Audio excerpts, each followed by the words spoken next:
Welcome to this week's episode of the Jewish Diaspora Report. On this week's episode, we look into if it's possible to market morality. Let's get started.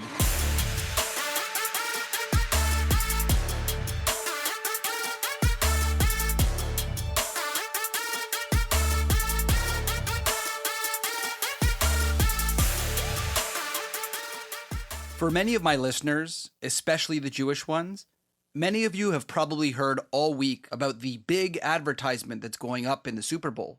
This is an advertisement against anti-Semitism. For those of you who didn't hear about this comes from Robert Kraft, the owner of the New England Patriots, whose team is playing in the Super Bowl this weekend. He's also a very well-known Jewish philanthropist who loves and supports Israel. He is reported to have spent $15 million through his charitable foundation in order to produce an advertisement telling the world to not be anti-Semitic. This isn't the first time that Robert Kraft and his foundation has created a Stop Anti-Semitism commercial for the Super Bowl. Last year, he did the same thing. In that case, he reportedly spent $8 million on an ad to, hopefully, put an end to the growing anti-Semitism. Under normal circumstances, most people would either be happy that this is happening or maybe not really even care. So what? It's a commercial. Great. It's as boring and as bad as every other commercial. However, this year's has caught a lot of flack based on the way they produced it. So many people have been talking about it, and I thought that I might talk about on this episode my thoughts on the commercial, but also if it's going to do anything, if there's a purpose. Is it really worth $15 million? We'll see. Just to start this episode off with an explanation if you haven't seen this commercial, the advertisement happens in a school hallway where one kid is walking through a bunch of people. People are laughing at him, calling him names, and then as he gets to his locker, he notices that somebody put a yellow Post-it note with the words "Dirty Jew" on his backpack. He, of course, looks very upset about this, which is understandable. And as this student looks around for some type of support, another young man, a classmate, shows up and tells him, don't worry about it, and puts a blue sticky Post-it note on top of the "Dirty Jew" comment. He then tells the Jewish student not to listen to all the noise and to all the other people. They turn around, and the young man who came to help the Jewish kid puts a blue sticky on his own chest as they walk away. And in the background, you can hear them introduce one another. The young man who helped the Jewish kid says his name is Bilal, attempting to suggest he's Muslim, as they walk away, supporting one another. No doubt, this is a great commercial. The idea behind it is that people need to stand up and support their Jewish friends. The caption on the screen reads, 2 out of every 3 Jewish students experience Jewish hate, and that people should stand up and not be bystanders, which in theory would be a great message. No doubt the producers had a choice on what the other student would be. The fact that they chose a black Muslim student, the way that they can understand one another, both being victims of hate. But this commercial seems to be getting a lot of flack. If I can be honest, I can see why it's getting so much hate online. No pun intended. I think one thing that bothers many Jewish people who watch this, including myself, is the fact that the Jewish person is presented as a helpless young person who cannot stand up for themselves, who needs other people to stand up for him. In this commercial, it seems like this young Jewish boy doesn't have much confidence. We can understand that he obviously is supposed to be a victim of anti-Semitism, and probably this isn't the first time. But we need to start teaching our children how to be stronger and prouder Jews. This representation of the weak Jew, this scared Jew, is something from the past that we should be getting over. And also, we really need to stop believing that the world needs to save us from Jew hate. Why is it their responsibility? Obviously, Jew hate comes from the Jew hater, and that is their choice and their upbringing. However, asking an anti-Semite who's been brought up to hate Jews to just simply stop being anti-Semitic is as silly as trying to get a lion to stop eating meat.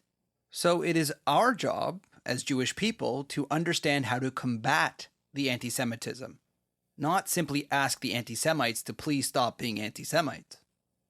For those of you who have listened to some of our older podcasts about the history of Zionism, for those of you who don't know, Zionism is the belief that the Jewish people have a right to live in their ancestral homeland. The entire idea behind Zionism is to no longer expect the Christian countries or the Muslim countries or any other country or people to have to protect us. We need to protect ourselves.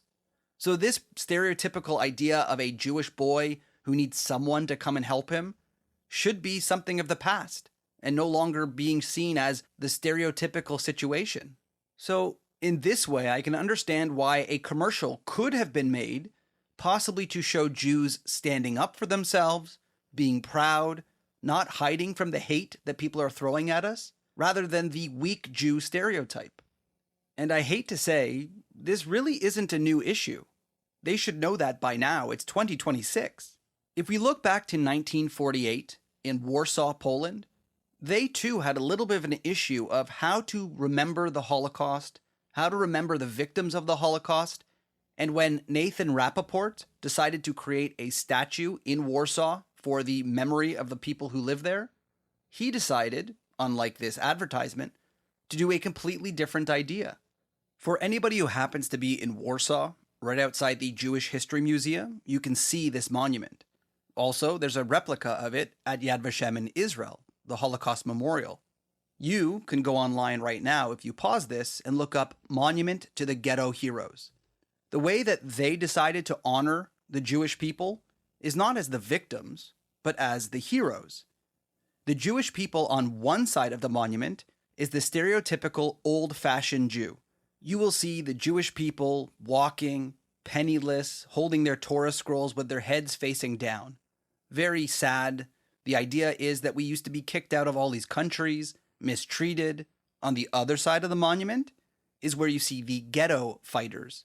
You will see very prominently in the center a ghetto fighter.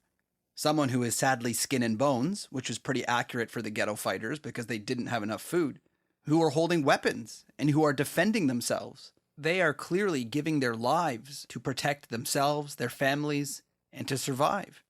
They are not simply walking to their death. Back in 1948, when this was created, the people decided specifically to say that we are no longer these old-fashioned Jews who just walk around with their heads down. We are going to fight and we are going to survive. So it is a little disappointing that in 2026 we've somehow slipped back into the wrong side of that monument.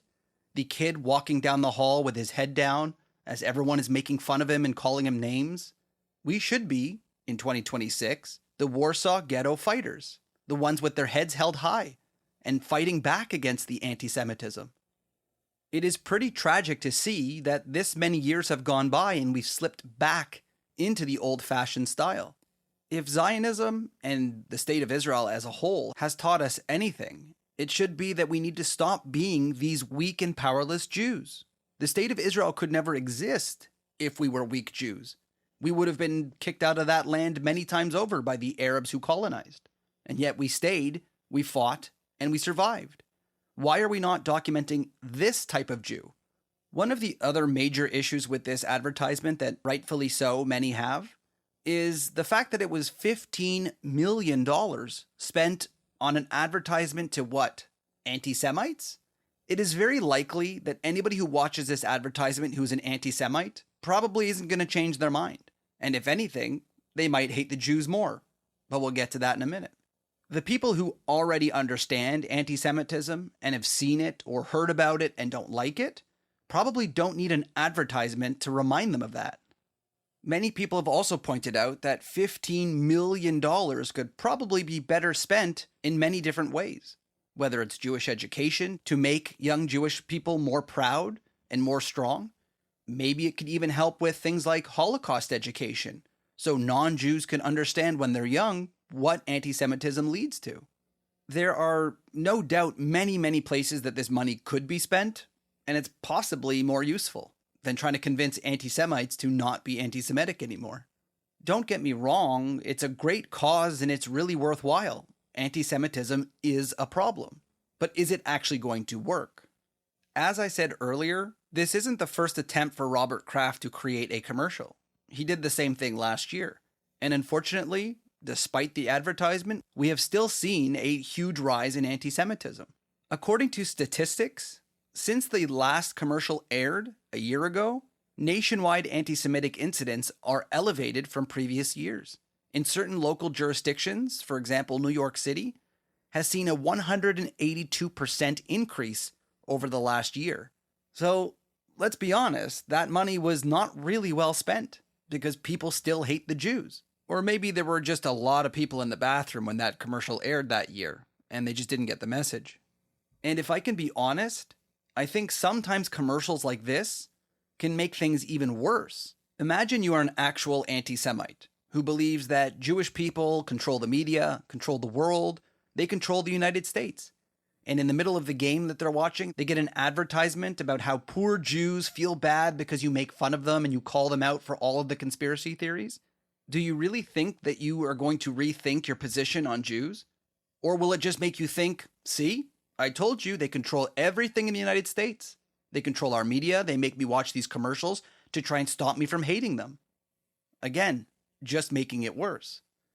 We've also seen a similar situation when it comes to anti-discrimination laws. Whenever a Jewish group calls for more laws against anti-Semitism, these people take it as us controlling their government. They believe they should have a right to harass, attack, harm Jews, and call them whatever they want. There should be no anti-Semitic hate crimes. We've seen this many times over. Anti-Semites claiming that the fact that they're not allowed to talk about the greedy Jews or the Jews controlling the media is because the Jews control the laws and they don't let them say the quote-unquote truth. So a commercial telling these people to stop hating Jews could probably backfire and make people hate us even more.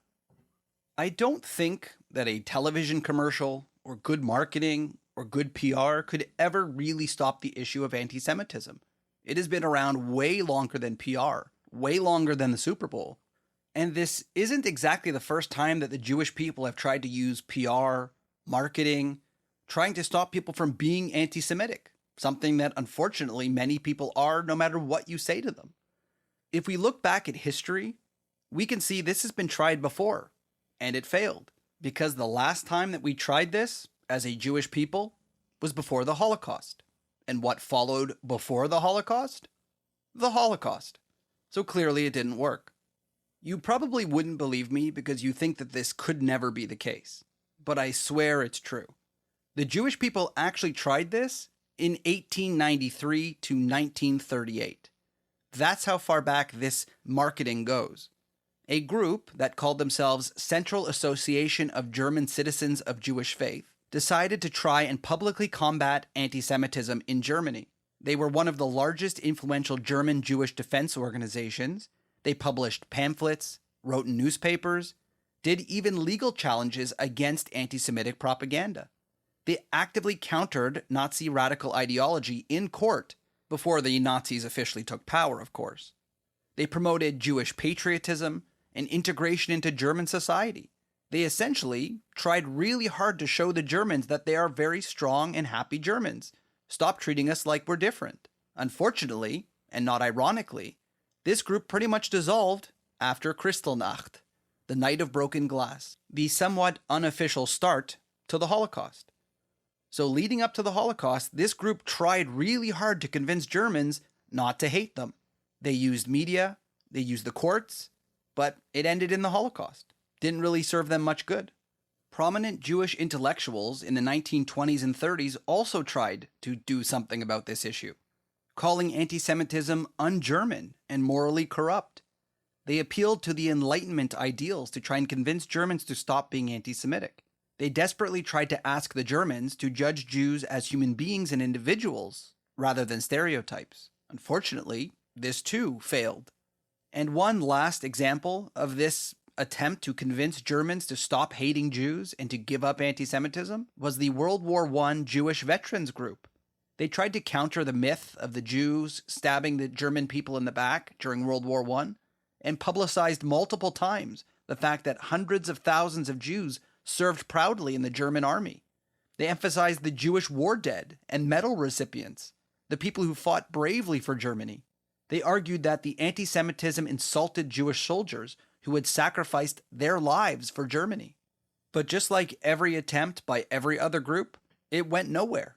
It meant nothing to the German people, because anti-Semitism is not something you can simply get rid of with good PR and good marketing. Anti-Semitism has never been rational. So trying to fight irrational anti-Semitism with rational points, with rational thoughts, is somewhat meaningless. It's never going to work. Showing commercials of the poor, downtrodden, sad Jews in hopes that it's going to spark the anti-Semite to stop picking on Jews is not going to work either, no matter how much money you throw at the issue. It really only plays into this Jewish victim card mentality, where they think the Jews only cry victim to get what they want. In the end, it seems like this commercial, as we said, is somewhat meaningless, useless, won't do anything other than maybe make the Jewish people feel better. As a Jewish person who feels like the anti-Semitism is on the rise, maybe you'll see a little bit of hope when you can see a commercial about you identifying your pain and your struggle. But rather than dealing in the pain and struggle and showing us as weak and needing the help of others, we really should be promoting the idea that you should be a strong and proud Jew, not like the Jews of history, but being the Jews of the Warsaw Ghetto and of the IDF and the Chalutzim, or the pioneers of Israel, who fought and survived in order to make a home for themselves, despite all odds.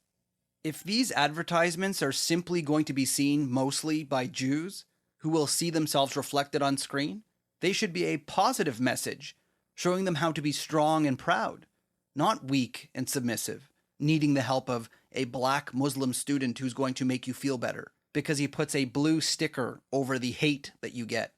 If I was going to create that commercial over again, I would make that student be very proud and stand up and take on his bullies and tell them that they're wrong for the way they think and feel, and even get other Jewish people in your school to go along with you. This shouldn't really be about others coming to rescue the Jews. This should be about the Jews standing up and rescuing themselves and each other. And if good, honest bystanders who are nearby want to join, then join. So maybe if this student was being bullied, rather than having a Muslim black student come and save the day, maybe fellow Jewish students should come over and stand up to those bullies. And maybe some non-Jews, like this black Muslim, can stand behind him. The ending of that commercial could be so much more powerful for the Jewish people who are actually watching it, to see a group of other Jews coming up behind and showing support, showing that that person belongs and is not alone, and also that he doesn't need to be saved. As long as we're targeting these commercials at the anti-Semites, there's no way we're going to be able to market morality. An anti-Semite is going to still be an anti-Semite, no matter how much you spend on that commercial. This has been another episode of the Jewish Diaspora Report. Don't forget to check us out on social media at jdr.podcast and check out some of our other episodes on your favorite podcast source. We'll see you next time.